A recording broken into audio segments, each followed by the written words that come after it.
Bab 52. Diupload oleh Baca Suara. Jangan lupa like dan subscribe, agar kami makin semangat upload lebih banyak. Mungkin, aku terlalu bodoh untuk mengerti isi surat itu. Itu seperti, bagaimana aku tidak bisa mengerti anjing menggonggong. Di mana orang ini sekarang? Han menjawab dengan hati-hati. Earl Stein telah menghukumnya 10 tahun penjara. Itu konyol. Tidak, mengapa? Bukankah Rabbit yang membantu penduduk Winston? Dia tentu saja pahlawan yang menyelamatkan Winston. Tapi, Winston berada dalam krisis ini, pada awalnya karena Mero Company. Dia akhirnya menyadari dosa-dosanya. Tapi, Sang Earl berpikir itu terlalu tidak masuk akal, untuk sepenuhnya menghapus dosa-dosanya. Sialan. Sial, apa ini? Bukankah Rabbit berjanji untuk membuatku kaya? Tapi sekarang, dia terjebak di penjara. Bajingan bodoh. Dia bilang, dia akan melakukan sesuatu yang baik untukku. Tapi, akhirnya begini. Han menepuk pundakku, saat aku merasa frustrasi. Aku mengerti kesedihan, melihat orang yang menyelamatkanmu. Sekarang terjebak di penjara. Tapi, bersoraklah. Kamu punya hidupmu. Jangan terlalu frustrasi. Apa yang dia katakan? Tidak, aku tidak peduli dengan Rabbit sekarang. Oh, ngomong-ngomong, aku mendengar jika kamu juga ditangkap setelah diriku. Kamu tidak terluka, kan? Han tertawa.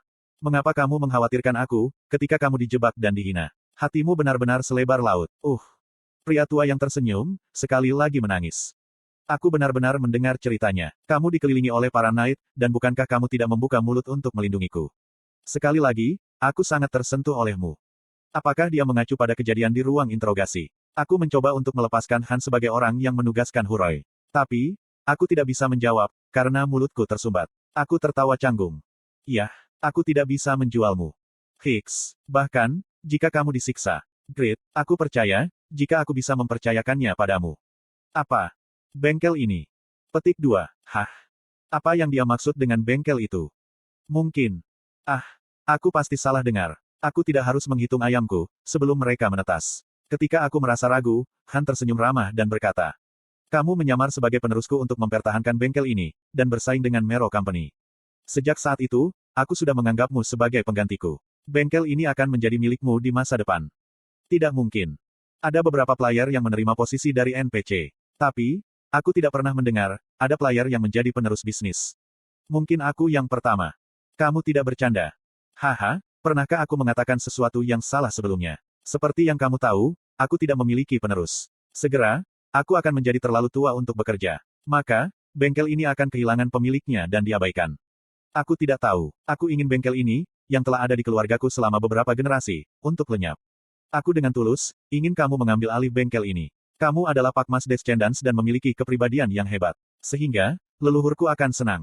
Juga, putraku sudah mati. Wajah Han menjadi gelap, saat dia mengeluarkan cerita tentang putranya yang sudah meninggal. Dia merangsang emosi seseorang. Sehingga, aku memintanya untuk memastikan. Jangan hanya mengatakannya dengan kata-kata. Tulis kontrak, maka aku akan percaya padamu, dan akan bekerja keras demi bengkel ini. Petik 2.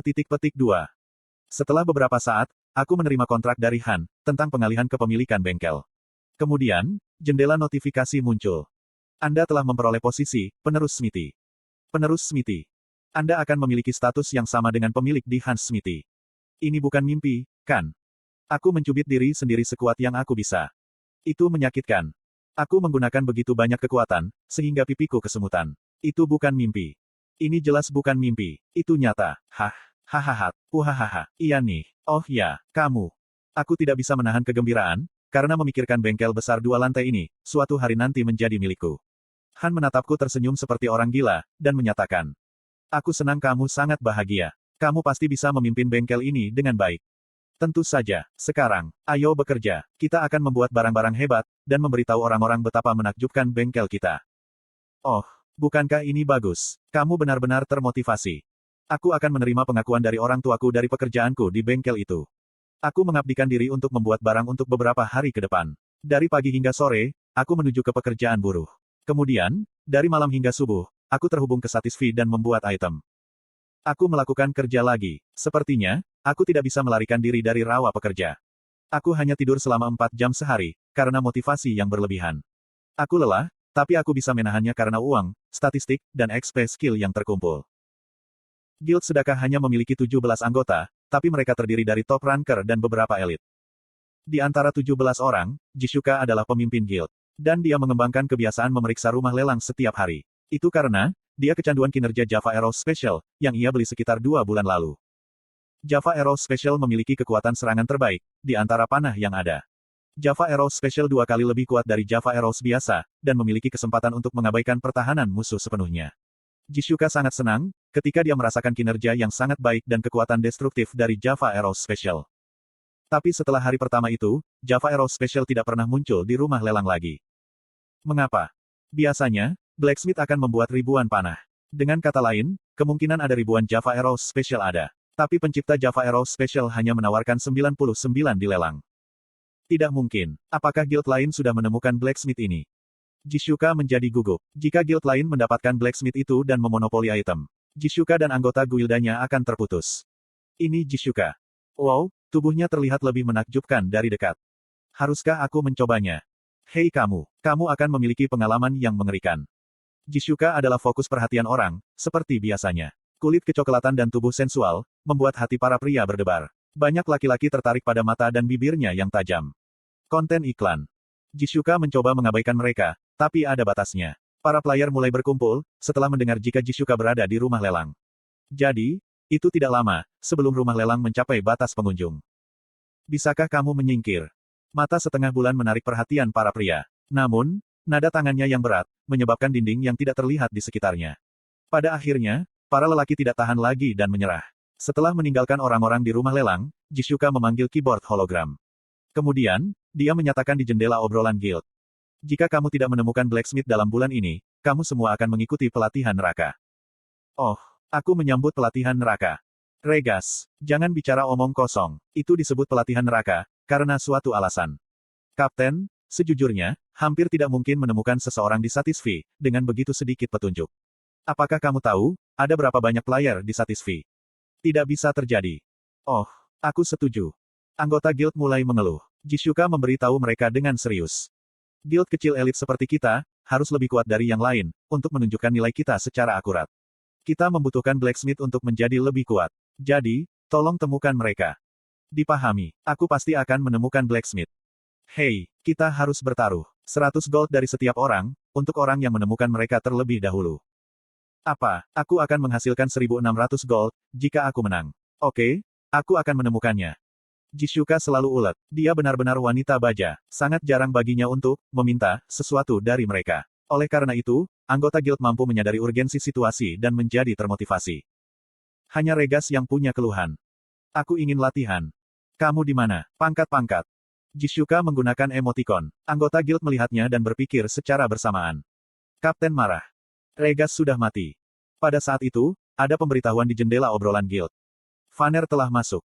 Itu adalah penampilan Vanner yang akhirnya mengambil tempat teratas dalam peringkat Guardian Knight 5 hari yang lalu. Selamat datang Vanner. Hei, kenapa kamu tidur selama 7 jam? Apakah kamu tidak terlalu malas? Peringkatmu akan diambil.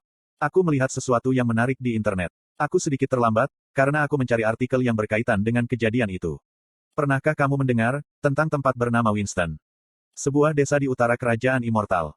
Ah, tempat itu. Aku mampir sekali dalam perjalanan ke desa Byron. Mengapa? Apa yang sedang terjadi? Ada game to produce item yang terjadi di sana. Dikatakan, jika salah satu pesaing menciptakan dagger epic dalam 3 jam. Player, bukan NPC. Ya, orang itu. Blacksmith itu akhirnya muncul. Kami mendapatkanmu. Anggota guild menjadi bersemangat. Blacksmith yang bisa membuat item berperingkat epic hanya dalam 3 jam, bukanlah hal biasa. Bahkan Blacksmith nomor 1, Panmir tidak mampu melakukannya. Perintah Jishuka. Semua orang menuju ke Winston. Mulai sekarang, kita akan memfokuskan penyelidikan di Winston. Dipahami. Jika itu Winston, butuh sekitar 3 hari bagiku untuk sampai ke sana. Aku akan memakan waktu seminggu.